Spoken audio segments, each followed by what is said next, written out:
म्हणोनी जाणतेनो गुरु भजिजे, तेने कृतकार्य होईजे, जैसे मूळ सिंचने सहजे, शाखा पल्लव संतोषते. वक्रतुंड महाकाय सूर्यकोटी समप्रभ, निर्विघ्नं कुरु मे देव सर्वकार्येषु सर्वदा. गुरुर्ब्रह्मा गुरुर्विष्णू गुरुर्देवो महेश्वरः, गुरु साक्षात् परब्रह्म तस्मै श्री गुरवे नमः. अलंकापुरी पुण्यभूमी पवित्र, तेथे नांदतो ज्ञान राजा सुपात्र. तया आठविता महापुण्य राशी, नमस्कार माझा श्री ज्ञानेश्वरासी. म्हणोनी जाणतेनो गुरु भजिजे, तेने कृतकार्य होईजे, जैसे मूळ सिंचने सहजे, शाखा पल्लव संतोषते. बघा, प्रस्तुत प्रवचन रूपी सेवेकरता घेतलेली आपण ही जी ओवी आहे, ही महान योगी असलेले भगवान श्री ज्ञानोबा आहे. या ज्ञानोबा रायांच्या ज्ञानेश्वरीतील पहिल्या अध्यायातील आणि 25व्या क्रमांकाची ही ओवी आहे. या ओवीतून ज्ञानोबा राय काय सांगतात की जाणत्या मनुष्याने काय करावे, गुरुची सेवा करावी. आणि या ठिकाणी दृष्टांत देतात की जसं झाडाच्या मुळाला पाणी घातलं तर ते झाड कसं टवटवीत होतं आणि त्याला फांद्या फुले हे येतात. त्याचप्रमाणे आपण जर गुरुची सेवा जर केली तर आपण सुद्धा कसे होऊ तर बहरून जाऊ, असा या ओवीचा तात्पर्य अर्थ आहे. या ओवीमध्ये ज्ञानोबा सांगतात की जाणत्या मनुष्याने गुरुची सेवा करावी. बघा, थोडी प्रस्तावना देणं पण खूप महत्वाचं आहे. आपण या ठिकाणी कार्तिकी वारी निमित्त भगवान ज्ञानोबा रायांच्या समाधी सोहळ्याकरता या ठिकाणी आपण सर्व भाविक भक्त या ठिकाणी जमलेलो आहोत. आज ज्ञानोबा रायांचा काय आहे तर समाधी सोहळा आहे. आज कार्तिक वद्य त्रयोदशी आहे आणि कार्तिक वद्य त्रयोदशीला ज्ञानोबा रायांचा काय होत असतो, समाधी सोहळा. हा साजरा खूप अशा मोठ्या उत्साहात आणि आनंदामध्ये या आळंदी नगरीमध्ये संपन्न होत असतो. आणि आज आपण त्या समाधी सोहळ्याची सुद्धा काय आज आपण साक्षीदार या ठिकाणी होणार आहोत. बघा, या कार्तिकी वारीचा जर उत्सव जर पाहिला आपण तर कार्तिक वारी ही सुरू कधी होते तर उत्सव हा भगवान पांडुरंगाने अष्टमीपासून सुरू केलेला आहे. अष्टमीपासून या कार्तिकी वारीला सुरुवात होते. अष्टमी, नवमी, दशमी, एकादशी आणि एकादशी झाल्यानंतर द्वादशी येते. द्वादशीला या ठिकाणी काय होतात तर पारणे सोडतात आणि पारणे सोडल्यानंतर त्रयोदशीला भगवान ज्ञानोबा राय या ठिकाणी काय करतात तर समाधी घेतात आणि पांडुरंग साक्षात या ठिकाणी ज्ञानोबा रायांना काय देतात तर समाधी देतात. आणि त्याचबरोबर सर्व संत मंडळी ही त्या ठिकाणी असते. सर्व संत मंडळी असते, मुक्ताई असतात, सोपान निवृत्ती महाराज असतात, नामदेव महाराज असतात. असे सर्व संत मंडळी या ठिकाणी ज्ञानोबा रायांच्या समाधी सोहळ्या करता येत असतात. नवे नवे सर्व ऋषीमुनी असतील, गंधर्व असतील, देवदेवता असतील, सर्व नवे नवे त्रिदेव सुद्धा या ठिकाणी भगवान ज्ञानोबा रायांच्या समाधी सोहळ्या करता या ठिकाणी येत असतात. आणि आपण सुद्धा या ठिकाणी ज्ञानोबा रायांच्या समाधी सोहळ्या करता आपण या ठिकाणी आलेलो आहोत. आणि आज ज्ञानोबा रायांचा समाधी सोहळा आहे. बघा, ज्ञानोबा रायांचं जीवन चरित्र थोडस जर आपण जर पाहिलं तर भगवान ज्ञानोबा राय हे कसे होते तर योग्यांचेही योगी होते.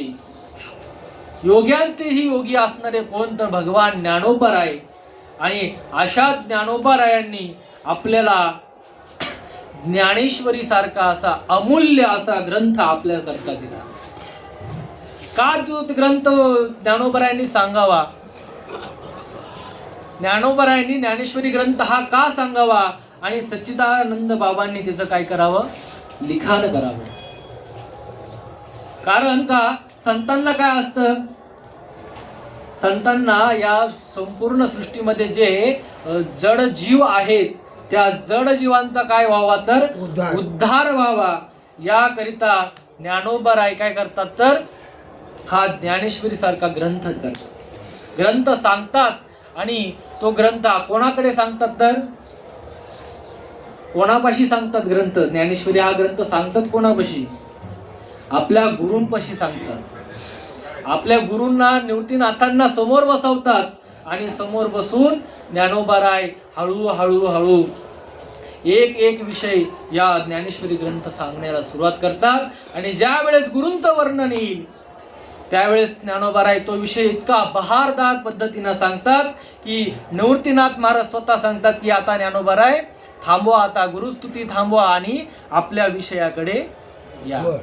असं निवृत्तीनाथ महाराज ज्या ज्ञानेश्वरी ग्रंथामध्ये सांगतात. मग एकदा गुरु समोर आले की गुरूंचं वर्णन करत करत ज्ञानोबराय त्यामध्ये काय व्हायचे तर लीन होऊन जायचे. म्हणून ज्ञानोबरायांनी आता सुरुवातीला सांगितलं, या ठिकाणी सुरुवातीला जर आपण ज्ञानेश्वरी ग्रंथाची रचना पाहिली तर सुरुवातीला कोणाला नमन केलेलं आहे तर भगवान गणेशाला नमन केले की ओम नमोजी आद्या वेद प्रतिपाद्या जय जय स्वसंवेद्या आत्मरूपा. मग असं करे ओंकाराचं वर्णन करत असताना जवळजवळ 8 ते 10 ओव्यांचं ओंकाराचं वर्णन केले. ओंकाराचे पाय, ओंकाराच्या हातात काय काय आहे, ओंकाराच्या दंत्याचं वर्णन केलेले, अशा ओंकाराचं म्हणजे गणपतीचं संपूर्ण वर्णन सुरुवातीला ज्ञानोबरायांनी या ज्ञानेश्वरीच्या प्रारंभाला केलेलं आहे. आणि गणपतीचं वर्णन झाल्यानंतर ज्ञानोबराय कोणाची स्तुती करतात तर शारदा मातेची स्तुती करतात. आणि शारदा मातेची स्तुती झाल्यानंतर मग ज्ञानोबराय या ठिकाणी आपल्या श्री गुरूंचं काय करतात, वर्णन करतात. ज्ञानोबराय म्हणतात की बघा शारदा मातेचं वर्णन करतात. ज्ञानोबराय म्हणतात आता अभिनव वाग्विलासिनी जे चातुर्यार्थ कला कामिनी ते शारदा विश्वमोहिनी नमस्कारिली मिया. आणि मग असं शारदा मातेला वंदन करून ज्ञानोबराय म्हणतात की मज हृदयी सद्गुरु तेने तारिलो हा संसार पुरू म्हणून विशेष अति आदरू विवेकावरी जैसे डोळ्या अंजन भेटे ते वेळी दृष्टीसी फाटा फुटे मगवास पाहिजे तेथ प्रगटे महानिधी का पूर्ण काम निवृत्ती सदा विजयरथी मनोरथी तैसा मी पूर्ण काम निवृत्ती ज्ञानदेव म्हणे मनोनी जाणते नो गुरु भजिजे तेने कृतकार्य होईजे जैसे मूळ सिंचने सहजे शाखा पल्लव संतोषती. बघा आपण जी आज सेवेकरता जी ओवी घेतलेली ती ओवी घेतली की मनोनी जाणतेने गुरु भजिजे. कोणी गुरुला भजावं, कोणी गुरुला भजावं तर जाणत्याने गुरुला भजावं. मग या ठिकाणी प्रश्न निर्माण होईल की ज्ञानोबराय म्हणतात जाणत्याने गुरुला भजावं, मग ज्ञानोबरायांनी गुरुला जाणलं का? ते म्हणतात की जाणत्या मनुष्याने गुरुला भजावं, तर ज्ञानोबरायांनी गुरुला जाणलं का? तर ज्ञानोबराय ते आधीच सांगतात की काय मज हृदयी सद्गुरु तेने तारिलो हा संसार पुरू. ज्ञानोबराय म्हणतात की माझ्या हृदयात काय तर सद्गुरू आहेत आणि त्यांच्यामुळे मी का हा संसारपूर तरुण गेलो. आणि मग ज्ञानोबराय सांगतात या ठिकाणी की म्हणून विशेष अति आदरू विवेकावरी अशा ठिकाणी माझ्या हृदयामध्ये कोण वास करतात तर सद्गुरू वास करतात. आणि त्यांच्यामुळेच मी हा काय भवसागर काय करू तरुण गेलो. बघा ज्ञानोबरायांच्या जीवनात पाहिलं तर ज्ञानोबरायांचे गुरु कोण होते? आपले वडील बंधू होते. आपले वडील बंधू कोण होते? ज्ञानोबरायांचे गुरु होते. तसं जर पाहिलं तर नात्यामध्ये गुरुसंबंध जवळजवळ होत नाही. का होत नाही? कारण का तशी भावना नसते, भावना ती निर्माण होत नाही.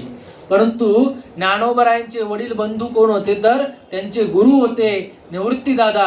आणि त्या निवृत्तीदादांकडून ज्ञानोबरायांकडे हा काय गुरु परंपरेचा मार्ग आला. आपण जर परंपरेत गुरु परंपरेच्या अभंगामध्ये नेहमी म्हणतो की आदिनाथ गुरु सखळ सिद्धांचा मचिंद्रतयाचा मुख्य शिष्य मचिंद्राने बोध गोरक्षासी केला गोरक्ष ओळला गहिनी प्रती गहिनी प्रसादे निवृत्ती दातार ज्ञानदेव सार सोजविले. निवृत्तीनाथांपर्यंत एक गुरु एक शिष्य ही परंपरा आली. परंतु ज्ञानोबरायांनी ती जे काही बीज होतं ते बीज सर्वांसाठी काय केलं तर मोकळं केलं. ज्ञानदेवांनी भगवान ज्ञानोबरायांनी ती परंपरा ते ज्ञान आपल्या सर्वांपर्यंत काय पोहोचवलं. आज बघा ज्ञानोबराय म्हणतात की जाणत्या मनुष्याने गुरुची सेवा करावी. मग जाणत्या मनुष्याने गुरुची सेवा करावी, मग गुरुची सेवा करण्यासाठी मग कोणीही करेल का गुरुची सेवा? तर नाही, त्याकरता मनामध्ये सुद्धा भाव असावा लागतो. बघा काही गोष्टीच्या अधिकारी पण सांगितले, शास्त्राने अधिकारी सांगत असताना सांगितलं की पहिला त्या अधिकारीकडे काय असावं तर त्याच्याकडे काय असावं श्रवण असावं. काय असावं? श्रवण असावं. दुसरं असावं मनन. तिसरं सांगितलं निधिध्यासन. आणि चौथं सांगितलं तत्वम पदार्थ शोधन. काय सांगितलं चौथं? तत्व पदार्थ शोधन. हे चारही जे प्रकार आहेत, हे चारही प्रकार कशाचे आहेत तर अंतरंग साधनेचे आहेत. ज्या वेळेस आपण गुरूंना भजतो किंवा गुरूंनी सांगितलेल्या मार्गावर चालतो त्यावेळेस या चारही अंतरंग साधनातून गेलं पाहिजे. पहिलं सांगितलं काय? श्रवण सांगितलं. काय श्रवण सांगितलं? जीव ब्रह्म ऐक्य वाक्याचं श्रवण सांगितलं. काय सांगितलं? श्रवण. शास्त्राने सांगितलं जीव ब्रह्म ऐक्याचं श्रवण घडलं पाहिजे गुरुमुखातून. नंतर त्याचं आपल्या मनामध्ये काय झालं पाहिजे तर मनन घडलं पाहिजे. श्रवण जर नसेल तर मनन होत नाही. मननानंतर सांगितले निधिध्यासन. आणि निधिध्यासनानंतर सांगितलं तत्वम पदार्थ शोधन. जीव ब्रह्म ऐक्य जर साध्य करायचं असेल तर त्याकरता कुठलं साधन सांगितलं? अंतरंग तत्वम पदार्थ शोधन सांगितलं. जर तत्वम पदार्थाचं शोधन जर हे साधन नसेल तर जीव ब्रह्म ऐक्य होत नाही.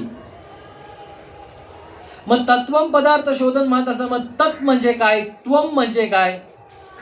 शास्त्राने त्याचा विचार सांगितला. तत् म्हणजे काय तर तत् म्हणजे ईश्वरवाचक. तत् कोणाला म्हणतात? ईश्वराला म्हणतात. आणि त्वम म्हणजे जीववाचक. त्यालाच म्हणतात ईश्वरवाचक. तत्पदार्थ म्हणजे ब्रह्मवाचक. आणि त्वम म्हणजे काय? कुटस्थवाचक. ज्या वेळेस तत्वम या पदाचे ऐक्य होईल, अशी शब्दाने ऐक्य होतं. तत्वम म्हणजे तोच शब्द झाला तत्वम असी. आणि एकदा तत्वम असी ह्या साधनाने, या अंतरंग साधनाने जो चालेल, तो शोधन करेल, तेव्हाच तो काय होऊ शकतो तर जीव ब्रह्म ऐक्याला प्राप्त होऊ शकतो. तो शिवाय तो जीव ब्रह्म ऐक्याला प्राप्त होत नाही. म्हणून त्याकरता अंतरंग साधन सांगितलं. काय तर तत्वम पदार्थ शोधन. मग आपण हे तत्वम पदार्थ शोधन करतो का? या ठिकाणी हा प्रश्न निर्माण होईल. आपण श्रवण करतो का? आपण त्याचं मनन केलं का? आपण निधिध्यासन करतो का? आणि निधिध्यासनानंतर ते तत्वम पदार्थ शोधन करतो का?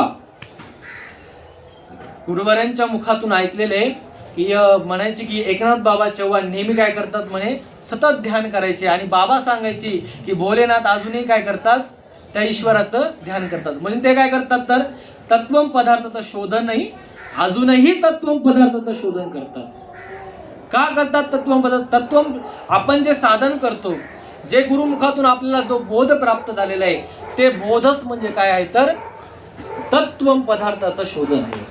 शास्त्राने त्याला सांगितलं तत्व पदार्थाचं शोधन.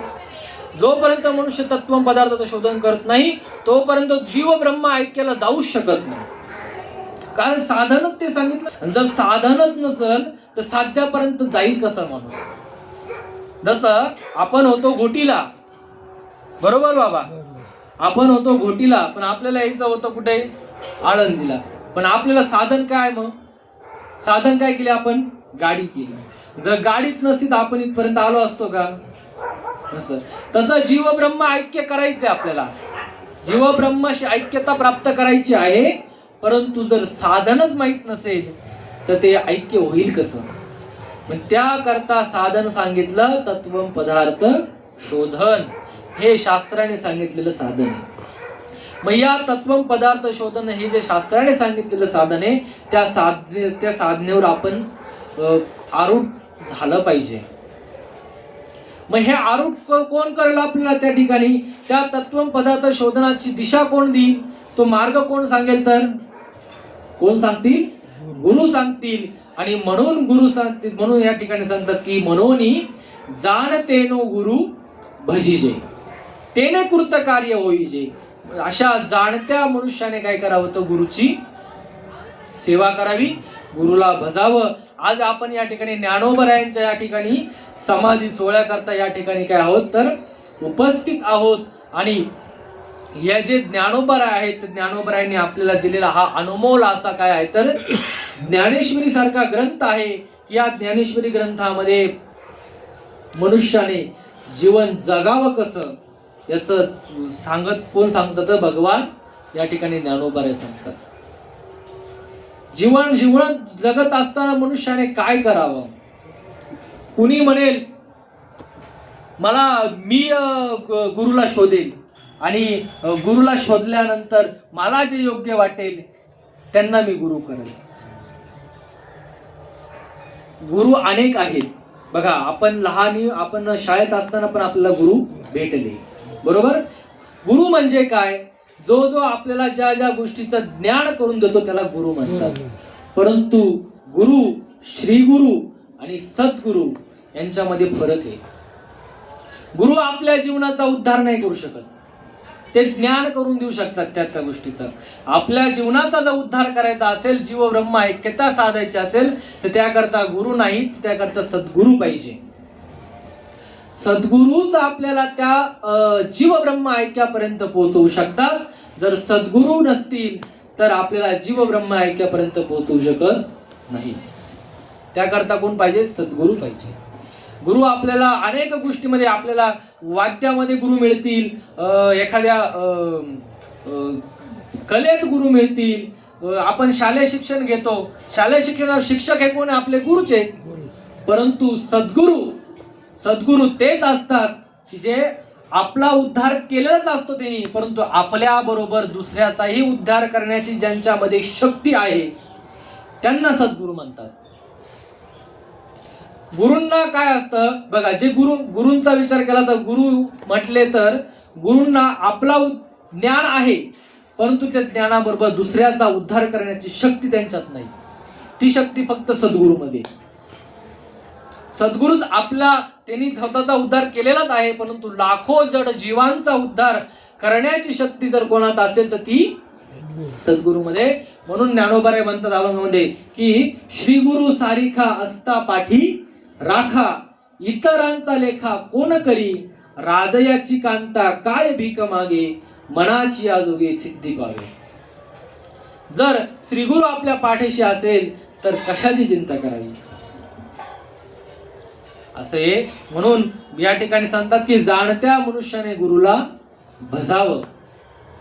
जोपर्यंत मनुष्य गुरुला भजत नाही तोपर्यंत तो त्या ब्रह्मस्थितीला, त्या परमानंद स्वरूपाला, सच्चिदानंद स्वरूपाला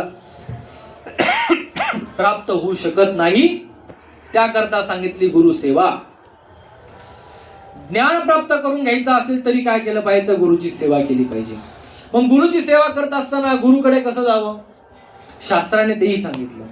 जसा शास्त्राने अधिकारी सांगितला, कोण सांगितला? अधिकारीमध्ये मनन, श्रवण, मनन, निधिध्यासन आणि तत्वम पदार्थ शोधन या अधिकारीची 4 लक्षणं आहेत. त्याला तो उपदेश केला जातो, दुसऱ्याला उपदेश दिला जात नाही, कारण तो अधिकारीच नाही. त्याकडे श्रवण असावं, मनन असावं, निधिध्यासन असावं त्या गोष्टीचं, तो अधिकारी शास्त्राने सांगितला. मग गुरुंकडे जात असताना गुरुंकडे मोकळं जावं का? गुरुंकडे मोकळं जावं का? तर नाही. गुरूंकडे जात असताना कधी समित पाणी घेऊनच जावं, समिधा घेऊन जावं. मोकळ्या हाती गुरुकडे कधीच जाऊ नये. गुरुकडे जात असेल तर काय करावं, तर काहीतरी त्यांच्याकरता हार, पुष्प किंवा नाही काही तर एखादं सुद्धा जरी पुष्प त्यांच्याकडे घेऊन गेलं आणि ते त्यांच्या चरणावर काय करावं, अर्पण करावं. ही समिधा सांगितली. कारण जोपर्यंत गुरु प्रसन्न होत नाही तोपर्यंत ते आपल्याला ज्ञान देतील कसं. ते ज्ञान त्यांच्याकडे असतं, नसतं असं नाही, परंतु ते मनुष्याचा भाव पाहून, त्याचं आचरण पाहून, त्याची स्थिती पाहून त्याला ते ज्ञान देत असतात. एखादं त्या ज्ञानाचा जर अधिकारीच नाही आणि तो जर म्हणत असेल मला न्याय ते मला तुम्ही सांगा, मला तुम्ही सांगा, परंतु तो जर अधिकारीच नसेल तर त्याला ते का सांगतील. त्याकरता अधिकारी पाहिजे तर ज्ञान दिलं जातं. जर अधिकारी नसेल तर ज्ञान सद्गुरु देत नाही. भले मग पण त्याकरता सद्गुरु ज्ञान देत नाही, परंतु त्याला हळूहळू या मार्गाकडे ते कलेने घेण्याचा काय करतात, प्रयत्न करत असतात. त्याला हळूहळू याच्यामध्ये रस रुची कशी निर्माण होईल त्याकडे ते काय करत असतात, तर त्या शिष्याचा काय करत असतात, प्रयत्न करत असतात शिष्याकडे. परंतु आपल्या ठिकाणी असलेला अहंकार, आपल्या ठिकाणी असलेला अहंकार, हा अहंकार लवकर शरणागती पत्करत नाही. गुरूंना खूप तळमळ असते, श्री गुरूंना खूप तळमळ असते की याने पुढे जावं, याने पुढे जावं, याने सुद्धा जो आनंद सर्वांना प्राप्त झाला, साधू संतांना प्राप्त झाला, तो आनंद सुद्धा याला प्राप्त व्हावा. ही तळमळ असते कोणाची, शिष्यापेक्षा गुरुला असते जास्त. शिष्यापेक्षा ही जास्त तळमळ गुरुला असते. परंतु शिष्याच्या ठिकाणी असलेली काय म्हणू आपण, शरणागती म्हणा किंवा त्याच्या ठिकाणी असलेली तत्परता, ती तत्परता पाहिजे तितकी दिसत नाही. कसं, जसं टाळी एका हाताने वाजत नाही, तसं गुरूंचं आणि शिष्यांचं जेव्हा एकत्व एका विचाराने एका याने चालतात त्यावेळेस त्या शिष्याचा उद्धार झाल्याशिवाय राहत नाही. कारण गरज कोणाला आहे, गुरूंना गरज आहे का, नाही, शिष्याला गरज आहे की आपला उद्धार झाला पाहिजे. त्याकरता तळमळ, त्याकरता त्यांची सेवा असेल, त्यांना प्रसन्न कशा कशाने आपण करू, त्यांना काय आवडतं, काय आवडल्याने ते आपल्याला प्रसन्न होतील, याकरता शिष्याने काय केलं पाहिजे, तर धावपळ केली पाहिजे. या अशी ओढ लागली पाहिजे की कधी मला पुढचं ज्ञान आपले सद्गुरू सांगतील आणि कधी मी त्या ब्रह्मस्थितीकडे वाटचाल करेल. अशा पद्धतीने ती तळमळ जोपर्यंत मनुष्याला लागत नाही तोपर्यंत त्या जीव ब्रह्म ऐक्याला आपण प्राप्त होत नाही. तुकोबरायांनी नाटामध्ये सांगितलेले की काय मी उद्धार पावेन, काय कृपा करील नारायण, ऐसे तुम्ही सांगा संत जन, करा समाधान चित्त माझे. या ठिकाणी नाटामध्ये तुकोबराय म्हणतात की प्रार्थना करतात की कधी माझा उद्धार होईल, काय मी उद्धार पावेन, काय कृपा करील नारायण, ऐसे तुम्ही सांगा संत जन, करा समाधान चित्त माझे. माझ्या समाधान चित्ताचं काय करा, समाधान करी की कधी माझा उद्धार होईल. अशी ज्यावेळेस तळमळ लागली आणि अशी तळमळ लागल्यानंतर त्या भगवंताला सुद्धा दया आली आणि मग सापडविले वाटे जाता गंगा स्नाना, मस्तकी तो जाना ठेविला कर. मग अशी ज्यावेळेस त्यांना तळमळ लागल्यानंतर त्यांना गुरु शोधावं लागलं का, ते नाही गुरुकडे गेले, गुरु आले आणि गुरुना त्यांनी पुढे सापडलं तर गंगेच्या स्नानाला जाताना सापडलं की सापडविले वाटे जाता गंगा स्नाना, मस्तकी तो जाना ठेविला कर. त्यावेळेस कर ठेवला. मग ज्यावेळेस भावना निर्माण झाली ना, एकदा भाव निर्माण झाला, परिपूर्ण भाव ज्यावेळेस अंतःकरणात जागृत झाल्यानंतर त्याला मग सद्गुरू आपोआप तिच्यावर कृपा करत असतात. म्हणून मनुष्याने काय करावं, तर गुरुची काय करावी, सेवा करावी, गुरुचं भजन करावं. या ठिकाणी सांगतात मनोनी जाणतेने गुरु भजिजे, गुरुचं काय करावं, भजन करावं. जाणत्या मनुष्याने गुरुचं भजन करावं आणि जाणत्या मनुष्याने गुरुचं भजन केल्यानंतर काय होईल, तर तेने कृतकार्य होईजे. त्यांनी काय होईल, आपल्या जीवनाचा काय होईल तर उद्धार होईल. मग अशा पद्धतीनं जाणते मनुष्य आपण पाहत असताना आपण सर्व कोण आहोत तर जाणते मनुष्य आहोत. जाणते मनुष्य आहोत म्हणून या ठिकाणी साधनेला बसतो. तत्वम पदार्थाचं शोधन हे चालू आहे आणि हे अंतरंग एकच साधन सांगितले, तत्वम पदार्थ शोधन. जर जीव ब्रह्म ऐक्य करायचं असेल तर एकमेव साधन सांगितलं अंतरंग साधन, ते म्हणजे तत्वम पदार्थ शोधन. आणि त्याचं साधन हे आपण सर्व करत असतो. परंतु ते करत असताना काय केलं पाहिजे तर गुरूंना त्याबद्दल आपण आलेला अनुभव असेल, आलेली प्रचिती असेल, ती हळूहळू आपण त्यांच्याकडे सांगितली पाहिजे. कारण मनुष्य किंवा साधक कुठल्या अवस्थेपर्यंत गेलेला आहे, कुठल्या स्थितीपर्यंत गेलेला आहे हे केव्हा कळतं, ज्यावेळेस तो अनुभव आपल्या गुरूंपुढे व्यक्त करतो, गुरूंना सांगतो. त्यावेळेस त्याला त्यावेळेस पुढचा मार्ग हळूहळू त्याला काय होतो, प्राप्त होत जातो. जसं या ठिकाणी सांगतात की ते जर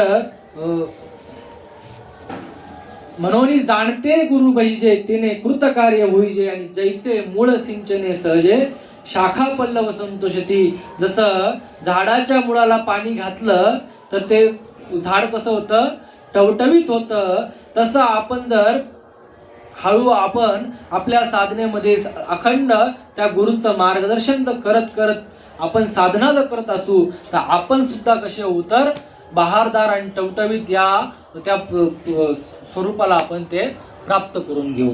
म्हणून आज ही जी ज्ञानोबरायांची ओवी आहे, ही ज्ञानोबरायांनी या ओवीमध्ये सांगितलं की गुरूंचं वर्णन केलं की जाणत्या मनुष्याने काय करावं, गुरुची सेवा करावी.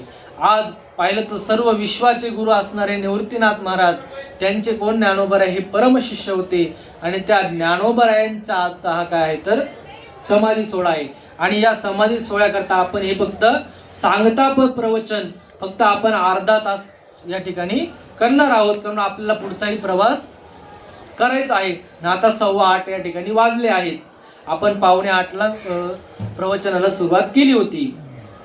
अर्धा तासाचा वेळ आपल्याकडे दिलेला आहे आणि आपण थोडंसं ज्ञानोबरायांच्या पण चरित्राचं आज थोडंसं पाहू, कारण ते पाहणं सुद्धा अत्यंत महत्वाचं आहे. कारण ज्ञानोबरायांच्या आज आपण भूमीमध्ये आहोत आणि आज त्यांचा समाधी सोहळा असल्यामुळे त्यांचं सुद्धा चरित्र थोडं आपण पाहिलं पाहिजे. बघा, ज्ञानोबरायांचं जीवन पाहिलं तर ते महाविष्णूचे अवतार होते. कोण होते? महाविष्णूचे अवतार होते.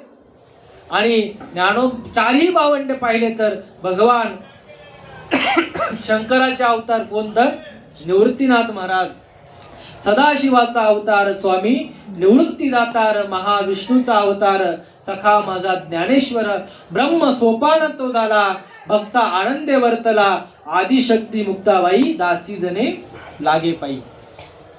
अशा पद्धतीनं हा हे ज्ञानोबराय साक्षात कोण होते तर भगवान विष्णूचे अवतार होते. आणि त्या ज्ञानोबरायांनी आज या विश्वाला काय केलं, प्रकाशित केलं. कशाच्या प्रकाशित केलं तर ज्ञानाच्या तेजाने प्रकाशित केलं. जो बघा 1400 वर्ष ज्याने शरीर जतन केलं होतं, हे शरीर 1400 वर्ष ज्याने जतन केलं होतं, त्याला सुद्धा पुढे काय करावी लागली, शरणागती पत्करावी लागली. हा ज्ञानोबरायांचा अधिकार होता. ज्यांनी 14 जन्म चुकवले असे असणारे चांगदेव महाराज, बघा जन्म चुकवणं अवघड नाही. आपण म्हणतो तो आपण भाषा आता शैली अशी झालेली की ती चांगदेव महाराजांना उद्धटपणे कधी कधी बोललं होतं की तो चांग्या कसा होता, कोऱ्या होता. चांग्या आपण हा वापरू नये, आपला अधिकारच नाही. अहो ज्या योग्याने 14 वेळा काळाला परत लावलं, सोपी गोष्ट आहे का ती? 14 वेळा काळाला परत लावणं सोपी गोष्ट आहे का? असे असणारे योग्यातले योगी चांगदेव मुनी, परंतु ते माझ्या ज्ञानोबरायांपुढे काय होतात तर नतमस्तक होतात. ही ज्ञानोबरायांची काय आहे तर शक्ती आहे. आणि अशा 1400 वर्ष योग्याला सुद्धा ज्यांनी आपल्या चांगदेव 65 रूपाने काय केलं तर त्या निजात्म बोधाची काय केलं, त्या स्थितीपर्यंत पोहोचवलं. आणि अशा त्या ज्ञानोबरायांचा आज काय आहे तर समाधी सोहळा आहे. आणि त्या ज्ञानोबरायांच्या समाधी सोहळ्याकरता आपण या ठिकाणी सर्व भाविक भक्त या ठिकाणी जमलेलो आहोत. आणि आज त्या ज्ञानोबरायांचा आपण थोडा वेळ ज्ञानोबरायांचं भजन घेऊ. आणि भजन झाल्यानंतर आपण या सोहळ्याची सांगता करू. ज्ञानदेव तुकाराम, ज्ञानदेव तुकाराम, ज्ञानदेव तुकाराम, ज्ञानदेव तुकाराम, ज्ञानदेव तुकाराम, ज्ञानदेव तुकाराम, ज्ञानदेव तुकाराम, ज्ञानदेव तुकाराम, ज्ञानदेव तुकाराम, ज्ञानदेव तुकाराम, ज्ञानदेव तुकाराम, ज्ञानदेव तुकाराम, ज्ञानदेव तुकाराम, ज्ञानदेव ज्ञानदेव तुकाराम, ज्ञानदेव तुकाराम, ज्ञानदेव तुकाराम, ज्ञानदेव तुकाराम, ज्ञानदेव तुकाराम, ज्ञानदेव तुकाराम, ज्ञानदेव तुकाराम, ज्ञानदेव तुकाराम, ज्ञानदेव तुकाराम, ज्ञानदेव तुकाराम, देव तुकाराम, ज्ञानदेव तुकाराम,